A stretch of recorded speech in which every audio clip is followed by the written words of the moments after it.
இல்ல பசங்களா, வருஷம் பப்ளிக் எக்ஸாம் முடிஞ்சதுக்கப்புறம் கொஷின் பேப்பர்ல இந்த கொஷின் தப்பா இருக்கு. இந்த கொஷின்ல கிவன் சரியா குடுக்கல. இது வந்து புக் இன்னும் கிடையாது, புக் பேக்கும் கிடையாது. இது எங்க இருந்தோ கேட்டிருக்காங்க.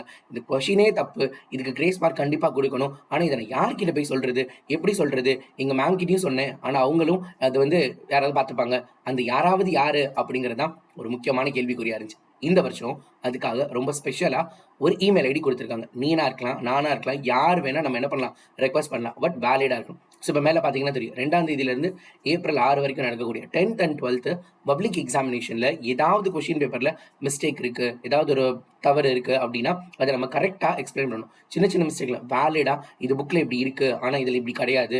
இது வந்து கொஷின் கிவன் டேட்டா தப்பு, இந்த ஃபார்முலால சப்ஸ்டியூட் பண்ணாலும் வராது அப்படிங்கிற கிளியர் எக்ஸ்பிளனேஷனோட நம்ம கொடுக்குறப்ப இது கிரேஸ் மார்க்கா மாறலாம். இல்ல அதுக்கான கிளாரிட்டி நம்மளுக்கு கிடைக்கும். அந்த மாதிரியான சூப்பர் டூப்பர் அப்டேட்டை தான் நம்மளோட கல்வித்துறையிலேருந்து கொடுத்துருக்காங்க. ரொம்ப ஸ்பெஷலான விஷயம். அதனால நீங்க இந்த தடவை தைரியமா எக்ஸாம் எழுதலாம். ஏதாவது தப்பா இருந்தா கூட நம்ம அதை என்ன பண்ணலாம்? கிளைம் பண்ணிக்கலாம் அப்படிங்கிறது ஒரு சூப்பரான அப்டேட். இதை மிஸ் பண்ணிடாதீங்க.